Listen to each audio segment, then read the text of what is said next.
It says that we are live. Hello, good people. How are you? I hope that you are doing well. Let me tell you something. I have a very special guest today. Carol Johnson. A lot of you all know her No, no, from no. Link. No, hold on. Last name is Well, Gant. sorry, Oh, Carol Gant. that's the Forgive other me. Johnson lady. You fine? It's okay. I've been called worse. It's all good. No, it's okay. It's okay. I was literally looking right here. Carol Gant.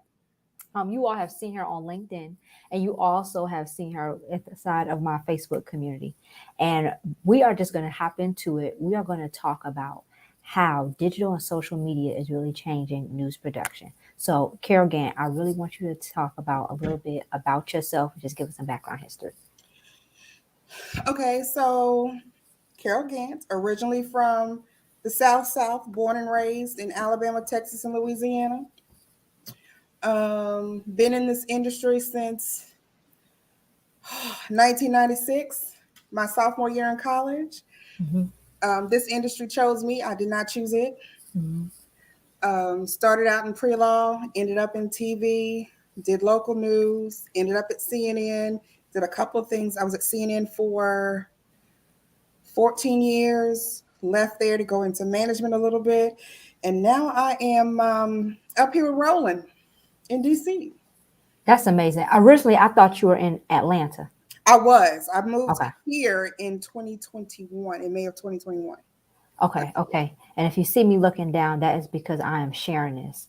I know that a lot of people definitely they're like, "Oh, look, I want to see it." So I'm opening it up for you all to see it. If you are not, make sure that you go ahead and join the Facebook community, Digital Career Opportunities Worldwide. You can definitely get access to this.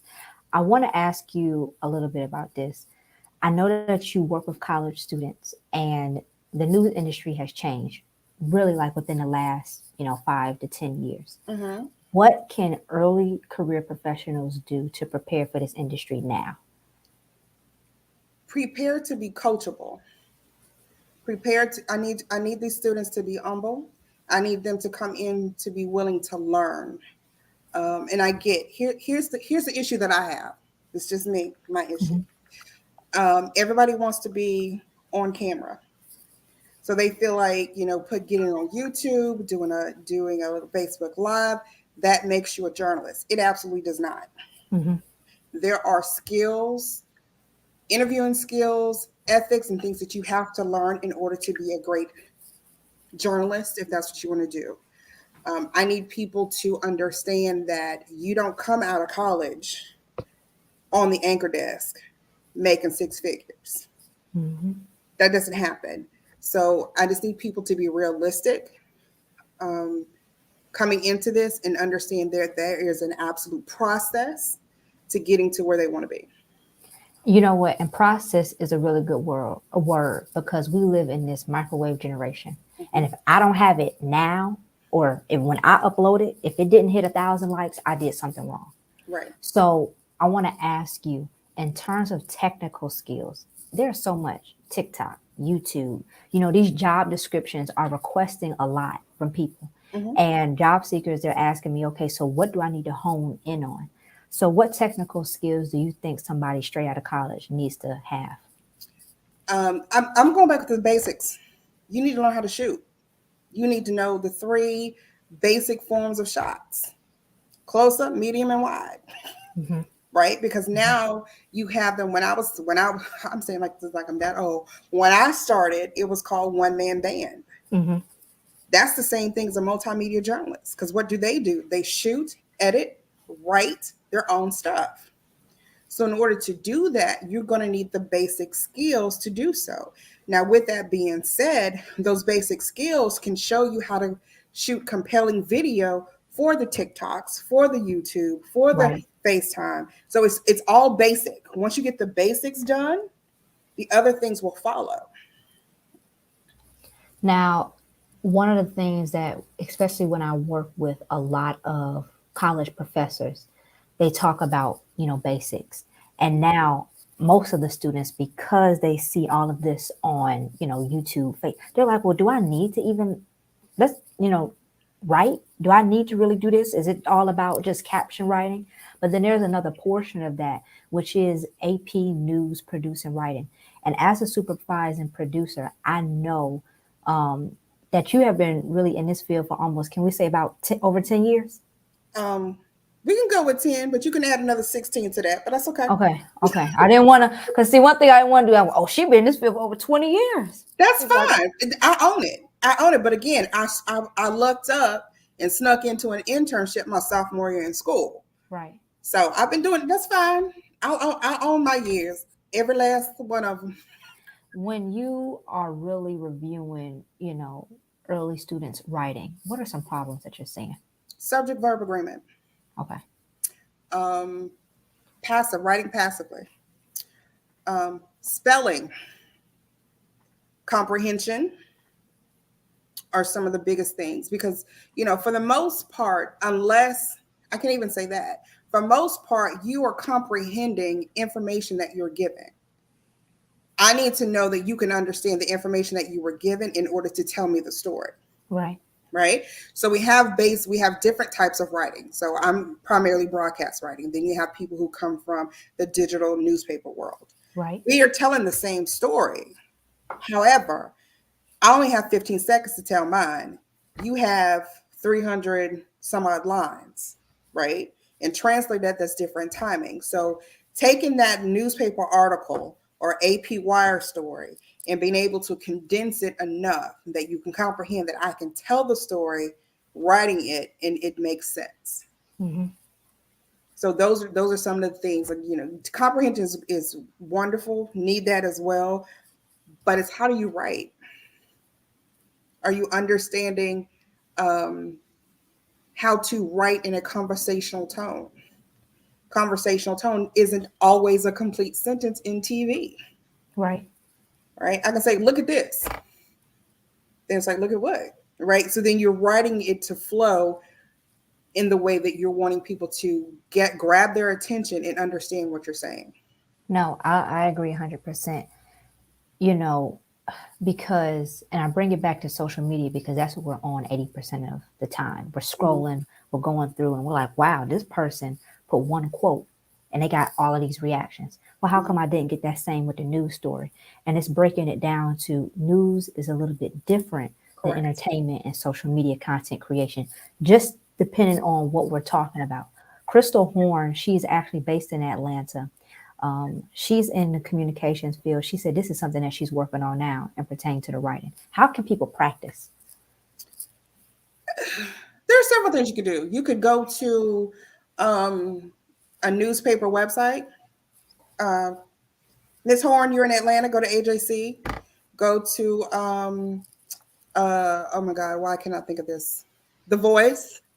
Mm-hmm. I think of other things that are there in Atlanta. You can go to WSB, any of those local stations, and take in their stories and rewrite them. Yep. Another thing that people can do, listen to the news. I'm not saying, I've had this thing with the interns that I had. I'm like, do y'all watch the news? They were like, no. How you not watching the news, but you want to be in news? It's a difference. I'm telling you, I honestly think because when you can, because I'm subscribed to like Wall Street Journal. Mm-hmm. So I get that on the notifications on my phone. So when you say, do you watch the news? You're like, no, I don't go home till the 4 and the 5. But what I do is the clips that I see on YouTube or the streaming that I see on YouTube, that's what they watch. I think. I get that. And that was what I was telling them. I'm not saying watch the entire newscast because growing up in my house after the weather, my parents didn't watch it because nothing else really mattered, right? After the weather. What I'm saying is, even if you don't watch an entire newscast, you need to at least watch a segment to see how it's being put together, what the graphics look like, how does it look visually, how do the VO elements come in, where do they put in graphics, what do the lower thirds look like, listen to how the anchor is reading the story, find out the conversational tone, those type of things. That's what you can pick up when you're watching the news. I don't watch the news for context because I already been through the day, because by the time I get home, I pretty much know all the headlines. I'm watching the news to look at how they're putting their show together visually to see what other elements I can incorporate into my show. Yes, that's a good one. That's a good one. Watching the competition. I say this for anybody because my group has been here since about 2018, and I've been working with news directors, coordinating with them, seeing how we can get more people basically interested back in news. Mm-hmm. Because once social media really took off, it was like, okay, either if I don't see it on social media, I didn't see that on, or if I don't even see it on Hulu or Netflix, does it really matter? And you said something that's really important. Let's talk about the story. Let's take this press release and can you break it down into about 30 or 15 seconds so the general public can understand? So when we talk about journalism, that's Mm-hmm. different. So would you say that we need more journalists maybe instead of content creators? Absolutely. Absolutely. If you are, so here's the thing, content creator, these opinions are solely based on my opinion. No one else's, these are mine. Okay. Content creators to me are for entertainment, Mm-hmm. right? When you go and people are doing skits, they're doing X, Y, and Z, they're trying to get a laugh, they're trying to get clicks, they're trying to get likes. When you're talking about journalism, yes, there is an aspect of content creation in there. Let's talk about it. You're creating content, right? Mm-hmm. However you want to shake it or however you want to discuss it, we are creating content. However, the nuances, the nuances in creating the content for journalism, there are certain elements that have to be in that, right? It's not for entertainment, it's for information. I'm informing you of something. So if I'm informing you of something, then I need to go through the who, what, when, why, and where. Why does it pertain to the audience that I'm trying to connect with? Who am I trying to connect with? And what am I doing to make sure I'm connecting with them? Right. Right. So if we're gonna go here, and I'm saying this because my entire show today was about Georgia Warnock and this fool Mm-hmm. Walker. Like I'm so sick of them, right? So the show that we had today, we had a panel where they were informing, my audience about what's happening in Georgia. The questions were brought up about who can vote, who can't vote, why is this happening, and there were people there to provide that information. So were we creating content? Absolutely. But we were not doing it for entertainment purposes. That makes sense? You know what? I think that is a really good point because you have two sides. You have the college professors who they have to keep their students interested, Mm-hmm. right? These are our next generation of journalists. These are our next David Muirs, Lester Holt, Rachel Scotts. So we know that we have the talent there, and it has to be redirected into journalism. Bringing that information to the forefront. So that could be, I remember it was a discussion on Clubhouse one day, journalist or content creator. But now, because, there are so many journalists, going to work in non-news jobs, they'll go to the content creators because they need people to get that information out quickly. I Correct. want to ask you this in terms of streaming because you work for Roland Martin Unfiltered, so that's 100% streaming service. Mm-hmm. What is the difference between that? Because there are some people within the group who want to do that and then working maybe for a traditional news station. So let me see if I understand what you're asking. You're asking as far as the streaming in general, Mm-hmm. or okay, so there are a couple things. One is if you're streaming your own information, then no one can tell you what you can and cannot stream and what information you cannot put out, where you can go and what stories you can cover. Okay. So if we're talking about the content side, that's what that is, right? Because what news organization do you know that would dedicate, let's see, 2, 4, 6, 8 hours of programming a week strictly on getting Black people out to vote? CNN won't do it. I work for CNN, so I can say that. They're not doing that. But because I'm working with someone who has their own platform, that's what we're doing. So that's an advantage of doing it yourself and streaming it yourself. Some of the disadvantages of that is that you'll be small entity unless someone gives you millions of dollars to do it to where you can hire a bunch of people, right? So now you have to also think about what information am I putting out there? You have to be very cautious about the information you do put out there because you could be hit with liable lawsuits, frivolous lawsuits, and all those kinds of things as well. You'd have to StreamYard makes it easier where I don't have to really pay for a camera or a crew to Mhm. do a podcast. That could work. So there are different levels to it depending on how you want to go about it. Am I making sense? Did I answer your question? No, you did answer the question, and I also want to know. There are a lot of. I was reading an article on LinkedIn, and so many people. I should say maybe Gen Zers, right? I'm 1997, so I'm considered Gen Z, but they are taking the freelance route, the Hmm. freelance. And if somebody is working for a streaming service, does that freelancer, work mentality that they have, does that really coincide with streaming? It could. So, as a freelancer,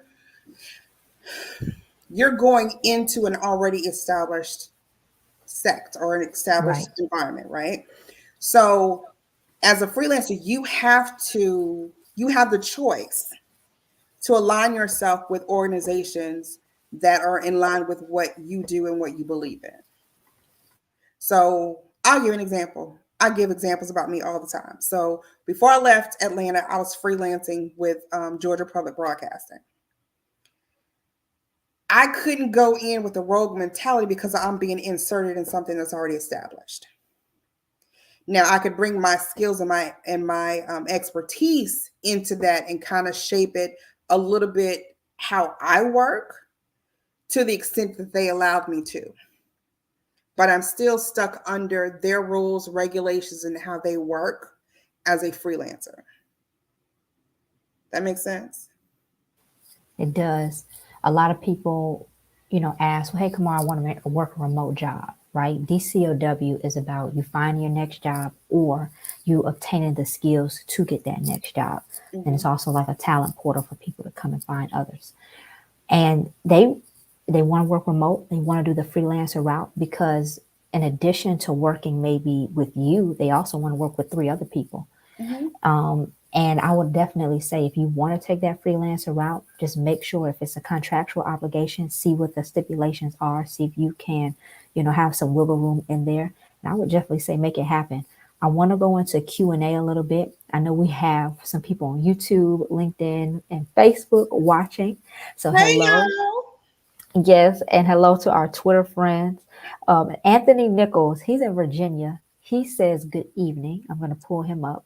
And Hey, he's Mr. Anthony. also looking for a job. Oh, this is a question that I get. If a person has a degree, went to school 4 years, but they hit a roadblock, I encounter a lot of those people. They hit a roadblock for about maybe 8 months or a year, and they have not gotten a news job yet. What would you tell them? So I have so many questions for that because I work with students who doing that as well. First Okay. question is, what were you doing in those 4 years? Mhm. Did you get an internship?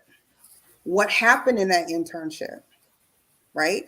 My internship turned into a full-time job when I graduated. Wow. Right? So, and a job that they created to keep me there. So, those are the questions that I have. I have, you said BPG, I'm a BPG, but I'm gonna be real truthful. I Mhm. have turned away students who have come to me asking for help. And then when I ask about an internship, they was like, well, I didn't think I needed to get one. Get out my face. You got to go. Because in this industry, because it's so competitive, because everybody and their mama wants to be on TV, you have to go above and beyond to make yourself um, uh, to be competitive in this industry, I agree. You do have to right? be Because you have a competitive. lot. I'm gonna be real. You have a lot of smaller markets. If we're talking about just broadcast right now, you have a lot of smaller markets who, when and I call them starter markets, right? You have those whether they're cool with it. I'm talking about the ones in Montana, Iowa, all of those places over there. They're cool with that just one black person that they hired, right? So if they got their one, then now you're competing with that one to get another job. So I'm not. I do hire students with little to no experience because I have Okay. experience training them, rolling out Right. experience training them to be great journalists. Absolutely, I do that. Matter of fact, I'm probably I'm kind of sort of looking for what other stuff on. I'm looking for somebody right now that I'm looking for as a number two producer. Anthony, you heard her. I'm not looking for someone who has 15 years experience. The real talk, we can't afford to pay somebody who got 15 years experience because we are a small entity, right? So a lot of people need to understand the importance of starting small. And when I say small, I want to be on television. I want to be a reporter. I can't find a reporter gig. I have a great reel from college, but I can also produce my butt off. Right. So I'm gonna start looking for places that are looking for we're looking for a producer. But in those conversations, I want to say, like, you know, I really want to be a reporter. Is there room in this track for me here to produce 3 days and report 2 days? That's a good point. You can negotiate those things. You definitely can negotiate those things. So you have to think about, okay, how do I get my foot in the door? How does this work? What do I need to do so? So to backpack all the way to your original question, it's you have to start early. This isn't a job you can go to school for 4 years and then automatically get a job. That's not going to happen. That's not going to happen. It rarely happens. Rarely happens. I just happen to know people who actually figured I was a good person. They liked what I did. It was like, hey, I got this opportunity for you. Do you want it? But I had to work my butt off to get noticed to that extent, to say, hey, I got somebody who wants this, who I know can do this job. Here's her name. Now, I do want to ask you, and Anthony, she says she's looking for a producer. When I believe your resume was being done, you do have some producing experience. So please connect with her on LinkedIn and see if you all, can work something there. I wanted to ask you this: networking and personal relationships. You said that a lot of people were able to vouch not only for your name, but for your work. You weren't just like a likable person. You could do the job. How important, and especially like in this digital world, how important is it to make some really good, solid connects? It is vital. I got this job that I have right now because of the connections I had in NABJ. Like when I say have it, it was Carol, send your resume. Here's the thing. It was literally handed to me. Wow. So networking is great. So, but the problem is, and now I can say this, we are not taught how to network. We were always taught to do a great job and you'll be rewarded for it. It's more than that. I had to learn the hard way that I had to network. It wasn't until my mid-30s that I got the concept and understood how to make it work for me. So when you have those connections, and they start when you're in college, I tell the students, I still connect to students in Atlanta. I tell them, okay, you want to do X, Y, and Z. Who have you connected that does what you want to do?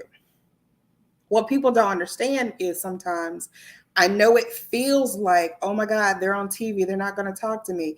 There are so many people who want to help pave the way for those who are coming behind them. And all they can do is say no. If they say no, then you find somebody else to bug to get what you want.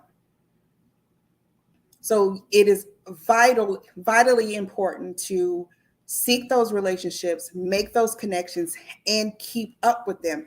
It's not my job in the position that I'm in to make sure you connect with me on a regular basis.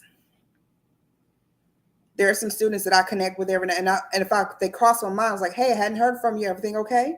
But it's not my job to do so, especially if those are the relationships you're trying. I have my job.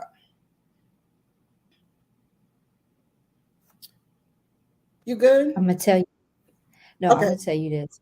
I had to unplug my headphones. You said something that I thought was key, and Mike Patton, he said it's incredibly important to build those relationships huge. It's one thing to meet somebody and say, hey, we connected. I think that you're a really good person. But it's another thing to keep up, and not to keep up when you want something. Correct. Honestly, I like you. You're a genuine person. Hey, you know, let's connect. Let's talk outside of this. That's how you build relationships. But I will say this. We do live in this, and we have to reteach some of these skills because a lot of these things are just not taught. A lot of things that um maybe, and I can say this, me helping with recruiting, a lot of the things that we could think are common sense, they're not common because they weren't taught. Correct. It's not secondhand nature to a lot of people. And I think it's important somebody like you, you're teaching and you're also developing the skills. You're just not putting them out there. You talked about starter markets, which I think is cool, and a lot of people want to bypass the starter markets. Can you go back to that and just discuss what the advantages are starting off in a Montana or Iowa? So let me tell. I'm gonna tell. I told you I got examples. I'm not. Okay, I don't. great. I don't tell y'all nothing that I haven't been through. So I graduated college in '99, and I said I'm going to Atlanta. I didn't know what I was gonna do. So my dad had a trip planned for Atlanta for a business trip, and I was like, I'm going with you. So what I did Mhm. was from Louisiana, I called every local station in Atlanta to ask, like, hey, I just graduated. Can I? I'm coming to Atlanta. Can I come check out the newsroom? Two stations told me yes. So, first one was WXIA, and the news director was Dave Roberts. Dave Roberts, if you're watching this, I need to connect with you. I'm just telling you because I owe you something really, really big. I owe you. I owe you, sir. Wow. So he was the news director, and at that point, I met him. I met Denise Hendricks, who I am still in contact with today. And it seems like every time I move, she moves. So she was one of the ones who took me in, fixed my resume, and I still have a relationship with her. Okay. So afterwards, I went to go talk to him. They let me sit there for the noon show how everything was produced. I go talk to him, and he looked at me. He said, "You have the skills, but I will not hire you." Wait, what? Wow. Okay. So what you mean, sir? Now at the time, Atlanta still is in the top 10. I think at the time it may have been Right. like 8 or 9, right? I'm looking at this dude like brother, because he's a black man. Like, brother, what you mean? So he explained to me, he said, there's no way I'm taking you straight from college to a top 10 market. You'll burn out in 6 months. Burnout is a key word. A And lot I of was people are like, burned. had an attitude, everything. Like, I was just like, what do you mean? Fast forward a year later, I get my first producing job in Columbus, Georgia. Okay. I get there and they're like, we need 2 live shots to show. Da, da, da. And I'm looking at him like, what do you mean 2 live shots to show? When I just left, we had did a live shot in case something asked for a live shot. Like, what are you talking about? Right. My first job, I understood what he meant. I had to go small to get the skills that I needed in order to survive where I wanted to go. Right? That's just like you can't feed a baby solid food because they'll choke. Right. So you got to get what you need in order to build there. So yes, I owe him a huge thank you for making the decision to say, you know what, I'm not going to allow this. I'm not going to put her in a position to where she's going to hate this industry and wasted her years of school Yep. because I need a body and she wanted a job. So that example was to say, I absolutely talk to these students and make sure that they understand, go to a small market first, because in that small market you will learn better writing skills, you'll learn better interviewing skills, you'll learn all these things that you need when you start getting to your top 20 25 markets. Bless you, because those are the skills that you Thank need.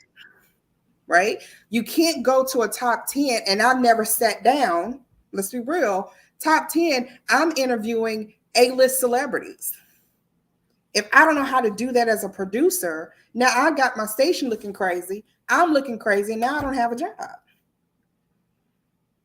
So absolutely, small is fine. Do not despise small beginnings at all.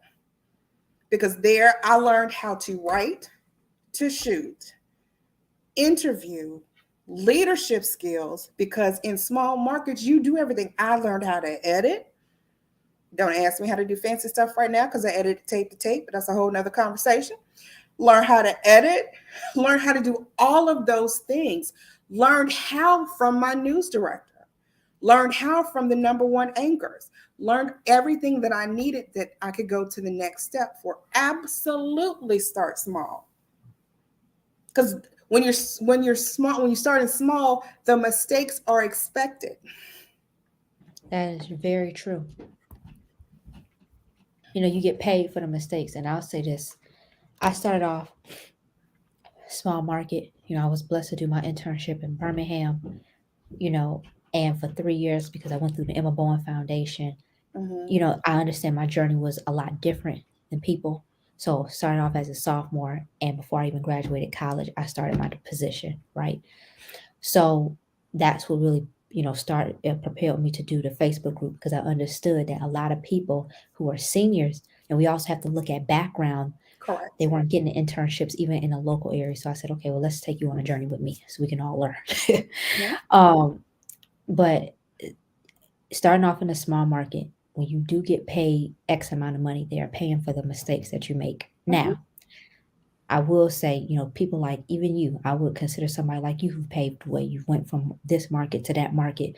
So now it can be easier maybe for another producer, a minority producer to come in. Um, a lot of, I would say, not because of TikTok skills and because some of the writing is good. A lot of you all who've reached out to me, you already have your own blog. You already have really good website traffic just based on, your following that's coming in. So looking for somebody that incorporates those TikTok, YouTube, IG, Facebook, all of those skills put in one in addition to a writer. A lot of y'all are starting in top 25 or top 20 market. The problem is that we are seeing some really good journalists. They're burning out very quickly. Correct. How can we avoid burnout? So there are several ways to do so. One, definitely is have a great support system. Um, and I will say those who are in and out of the industry. And I'm saying that because those who are out of the industry can make you do things that you ain't got to think about nothing at all. Right? Burnout is very prevalent, especially as a minority in this industry. Especially as a minority, and I'm speaking from experience, especially a minority in this industry who is the only one on their team that looks like them. Because then there are the Black stories, and then the stories that affect you differently because these are people that you could absolutely see as your brother, your uncle, your cousin, your sister, or whatever. Then you also have the burnout of not being heard. And you have to walk that fine line of being heard and then being described as the angry Black woman or the angry Black man. Because in those spaces, you will learn very quickly that Sally could go around cussing and whatever, and she's just passionate about her job. But you do it, then it's a whole thing. So burnout can come in different forms based upon where you are and what you're doing and what's happening. To prevent that, you have to understand what you're doing and why you're doing it. If you're doing it just because you want to be on TV, you will burn out because you're not getting the the maybe the love, gratification, whatever it is that you're seeking because you want to be on TV. In order to not burn out, real talk, I believe you have to have a desire, passion, and love for telling stories and making sure that you are telling the stories that need to be told from the perspective of someone who doesn't have the voice to tell the story themselves. So, with all of that being said, it is like a hard day. I remember one week I had 5 police shootings in one week, and we showed everyone every last video. I was like, I need a moment. So you preventing burnout really is a personal thing, and you have to figure out what that is. But to not burn out, as I said before, you have to love what you do and understand the mission of what you're doing and where you are. So every TV station has a specific mission. Every outlet has a specific mission. Your mission, your desire, and your love have to fall in line with that. And it's not just to get a job. It could absolutely be, well, I'm here just to get my experience and move on. but you have to be true to yourself and understand what that is. Because I've burnt out a couple of times. No, and I mean, I've had a lot of veterans direct message me. I'm talking about, you know, solid people messaging me and say, what can we do to avoid, burnout with this generation? Mhm. Because in the next, everybody can't be a content creator. And I understand this from the digital side. I grew up digital. I've been taught, I went from the marketing promotions to the digital, then writing, both sides and videos, different things like that. But it was basically about, hey, I think that this person's story needs to be told, and this Mhm. is why I'm pushing for this. And I think we have to get back to the why. A lot of us as journalists, why are we doing it? I just wanted to, again, I'm very thankful for you, Carol. You're a producer. I've been watching you now for a while. You've made an impact in a lot of people's lives, and this interview was much needed. Mike Patton said that he loves the knowledge that's being given tonight. Lakeisha said, yeah, networking. She wanted to piggyback on that. And again, if you are looking for a job, Carol, she says she's hiring. Before we get out of here, you tell us what positions are you hiring for, and basically, like, what is your person? Because I know you do not accept everybody. I don't. I don't. I do not. In professional and personal life, I don't. No, ma'am. Right now, I'm really looking for producers and possibly APs. I always love to get resumes because I don't ever know when I'm going to need somebody. We do a lot of traveling. It could be a freelance person that's in. Roland is in. He was in where the heck? He was in Georgia tonight, be in Tulsa tomorrow. So there could be opportunities to do stuff with him on in different places. I'm looking for someone who runs camera, audio, pictures, whatever that is. So absolutely, always looking for talent because I never know when I'm going to need them. So that's kind of what I'm looking for right now. Okay, great. And I do, let me see this. I have your email. Can I submit your email? Put that out for other people to send resumes.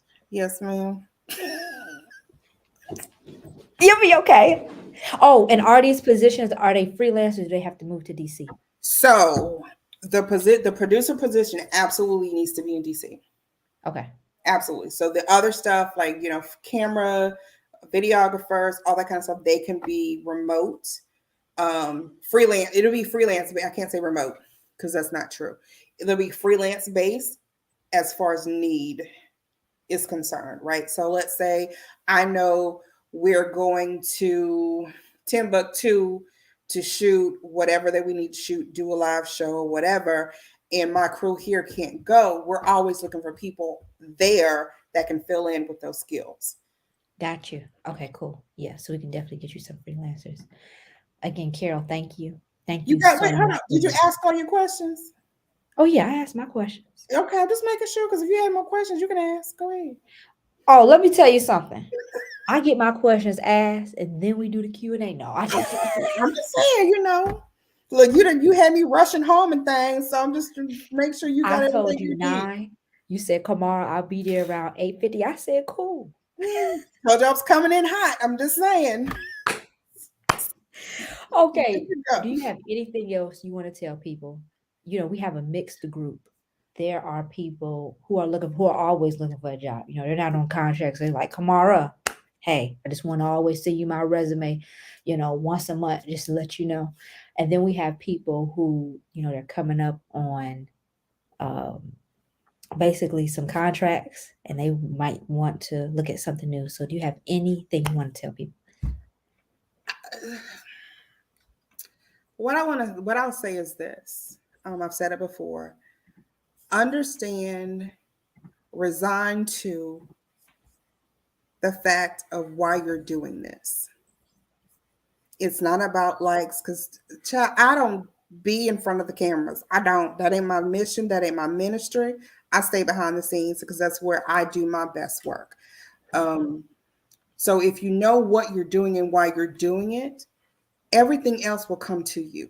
Do it well, do it the best of your ability, and do it with a kind, humble spirit. Yeah. I promise you, I promise you, everything will come to you as it needs to come to you.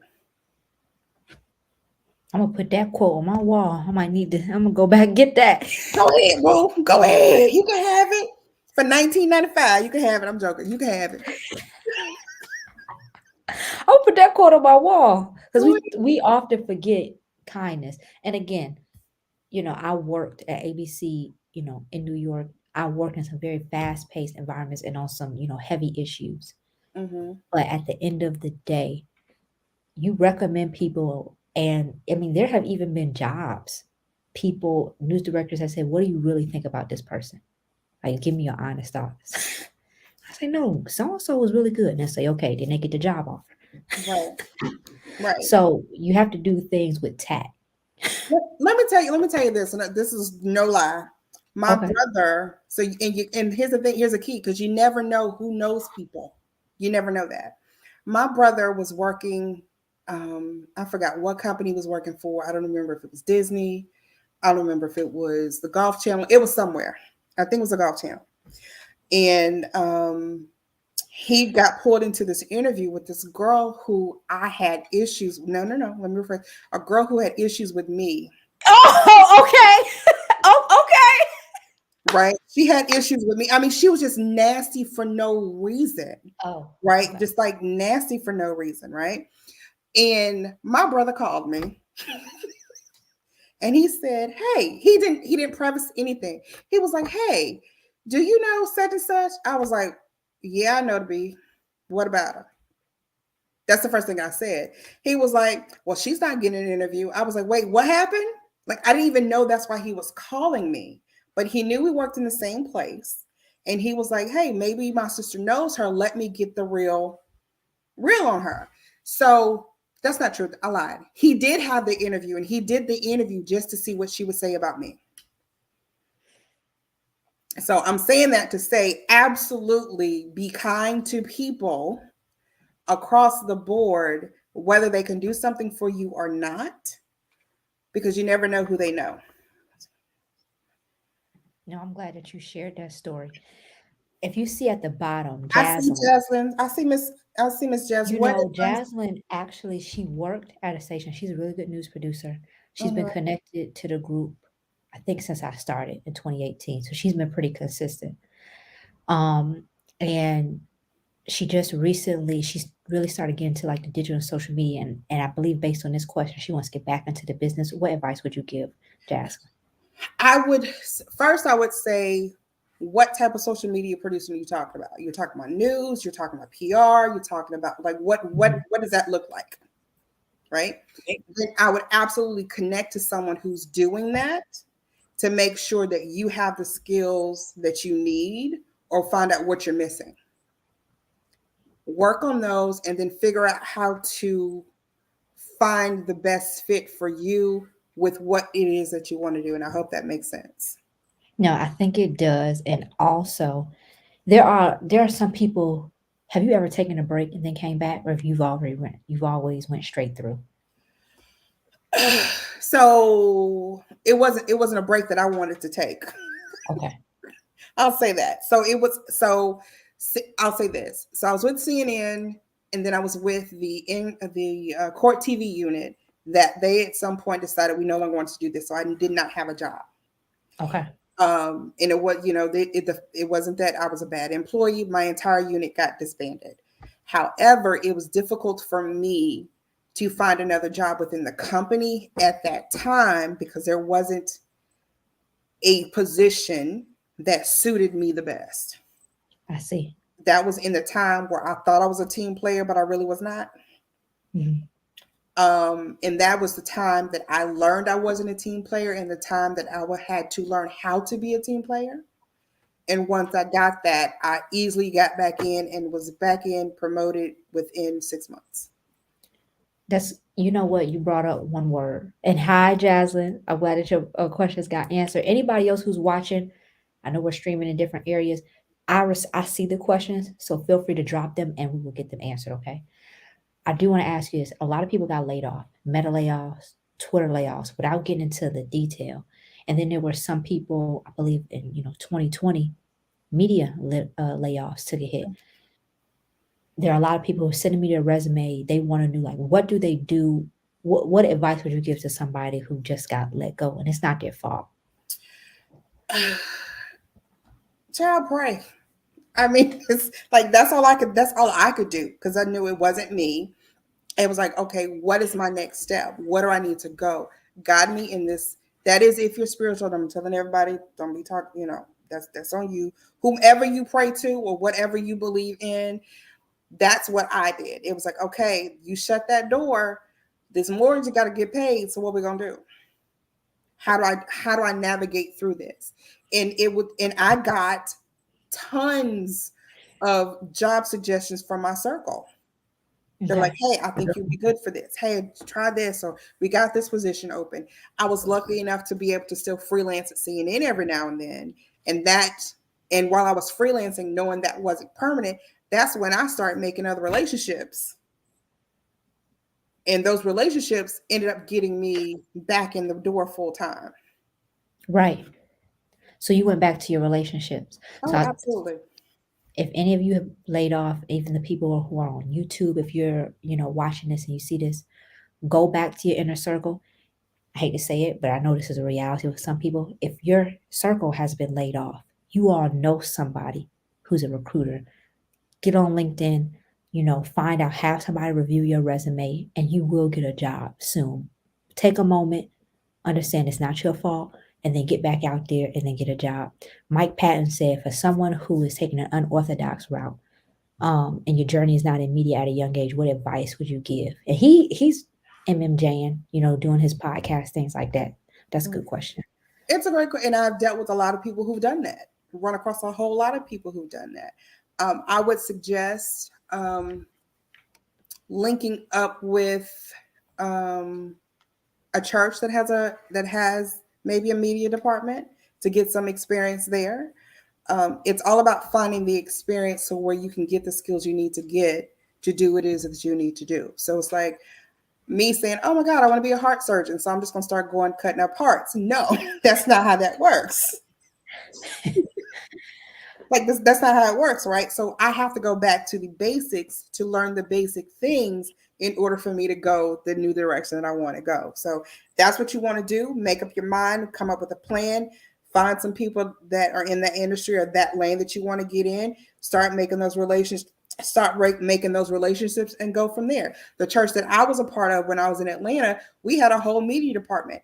I was in charge of producing packages, doing interviews, setting up all kinds of stuff for that. Now, granted, I was already in the TV business to do so, but we had students who came in and learned those skills and took those skills and moved on to other things. So absolutely, if your church has that, and if they do, so let's just say they have a TV ministry, but they really don't do a lot. So now you bring it to the table. Hey, how about we start doing announcements this way? How about we start doing Christmas greetings, Mother and Father Day's greetings, something like that, to bring a different element to the church. Right. If they're not doing that, you bring them, oh, okay, maybe they know what they're talking about. Now you got to figure out, okay, Lord, let me figure out how to edit. Let me do things on your own if you don't have those skills, but you're creating an opportunity for yourself. No. I really like that. Mike Patton said, he could definitely reach out to his church. And that's a good one, especially during layoffs. A couple things that I always suggest is, number one, see if your local government has some positions within the media department. Absolutely. They also pay well, especially if you are not maybe living by yourself. A lot of you all who are starting in an unorthodox way, you say, hey, I want a salary comparable to this. Local government would definitely be good. And then church media. And now some church media is bigger than. Yes. Yes, ma'am. And I'm like, whoa. Yes, ma'am. Okay. Yes. Jaslyn, she said, what about those who work in as digital content producers but want to take those skills and apply them in PR communications? Have you ever done PR communications? Yeah, I've dabbled in a little bit of other stuff. I got a little business on the side that I used to do some stuff with. Oh, okay. I got a little something. Who want to apply them to? So what about them? Do it. You can do that.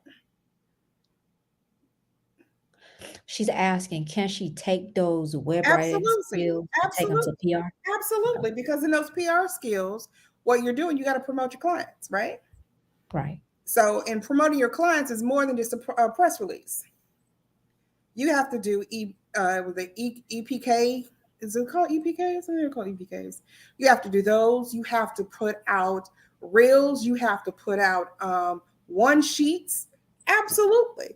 And since the world now is all social media, those EPKs and all those things can be digitized and put them on and out there. Use them. Yep. Yep. That's very true.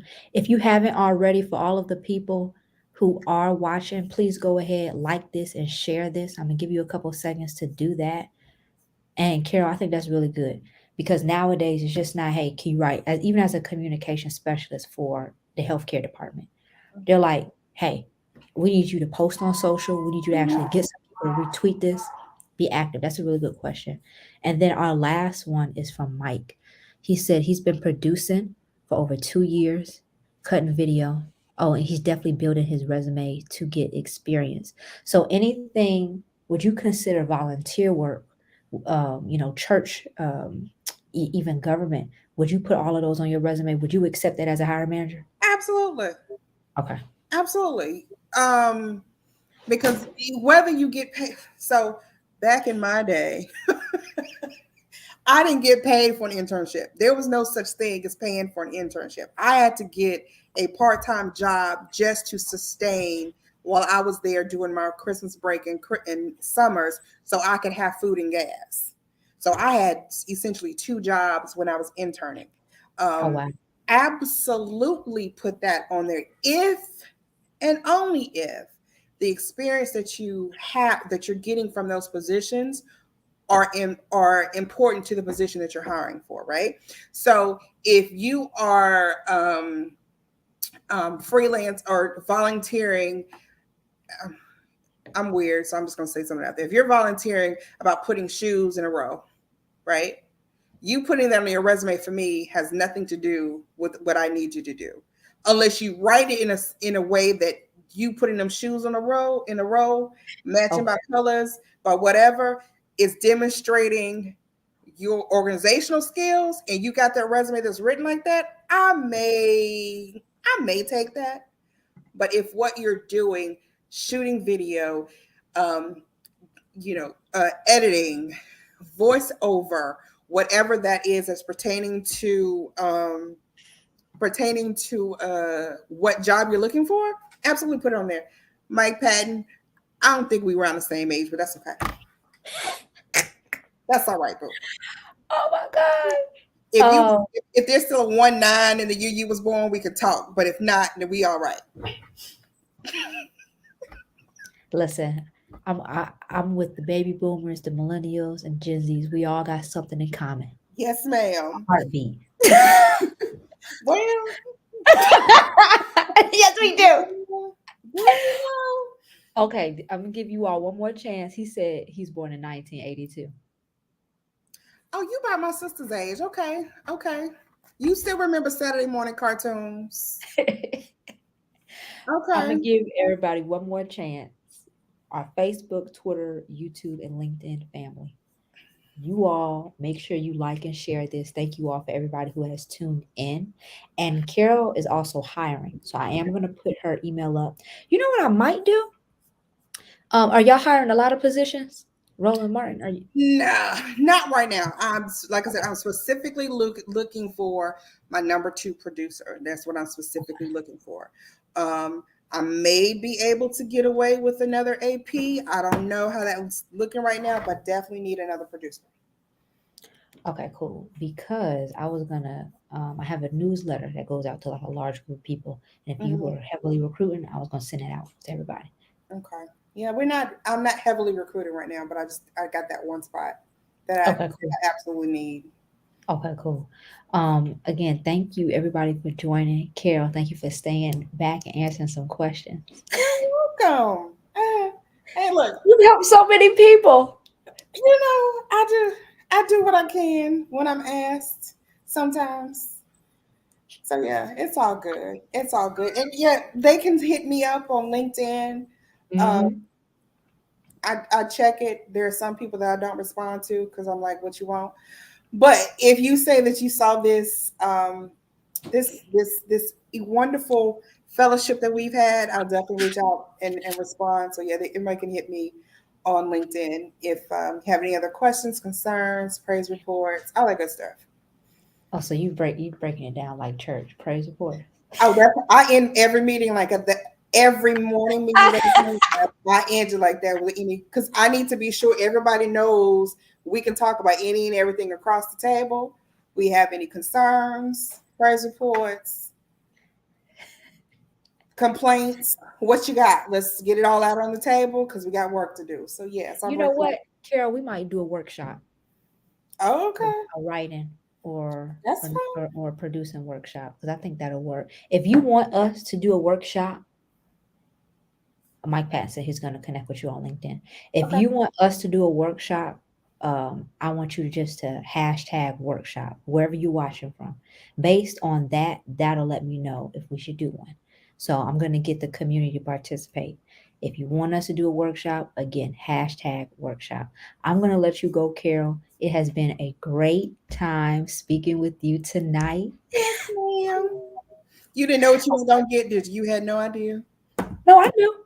Oh, I Oh, do my research. who you been talking to? Nobody. I just looked online. I could judge character really well online. Who you be talking to, girl? Who you be talking to? You are. Look, and it's all true too, so it's okay. Y'all are funny. We have one person that said yes to the workshop. Again, if you would like Carol to do a workshop, and I'm going to invite her with our community, put hashtag workshop. I need more. And when I see them, then I'll go back and I'll let y'all know. Thank you again, and I will see you guys later. And Carol, thank you. Thank you You're so so much. welcome. Thank you for wanting to get some information from a sister. But you're welcome. Anytime you need me, let me know. Okay, sounds good. I will see you guys later, and y'all have a good night. Have a good one.